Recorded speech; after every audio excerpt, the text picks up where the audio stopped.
विष्णु থেকে ব্রহ্মা, ব্রহ্মার পুত্র উগ্রীব,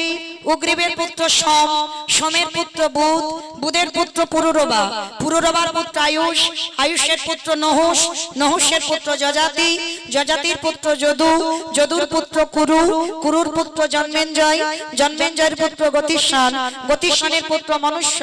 মনুষ্যের পুত্র চারুপল, চারুপলের পুত্র রুদ্রাসন, রুদ্রাসনের পুত্র হৃদেশু, হৃদেশুর পুত্র রক্তিনাথ, রক্তিনাথের পুত্র ব্যাভি, ব্যাভির পুত্র দুষ্মন্ত, দুষ্মন্তর পুত্র ভরত, ভরতের পুত্র ইক্ষ্কু, ইক্ষ্কুর পুত্র সংবরণ, সংবরণের পুত্র সুধনু, সুধনুর পুত্র সহদ্র, সহদ্রর পুত্র যবন, যবনের পুত্র কৃতি, কৃতির পুত্র উপরিযবস,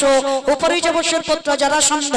জরাসন্ধর পুত্র সহদেব, সহদেবের পুত্র সমাচি, সমাচির পুত্র কুশু, কুশুর পুত্র জম্বু, জম্বুর পুত্র সুরত, সুরতের পুত্র বিহরত, বিহরতের পুত্র আজুকানু, আজুকানুর পুত্র অগ্রধর, অগ্রধরের পুত্র দেবঋষি, দেবঋষির পুত্র ঋক, ঋকের পুত্র বিদিক, বিদিকের পুত্র পতিত, পতিতের পুত্র শান্তনু, শান্তনুর পুত্র বিচিত্রবীর্য,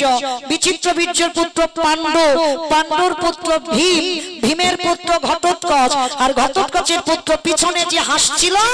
নাম হলো তার বর্বরী।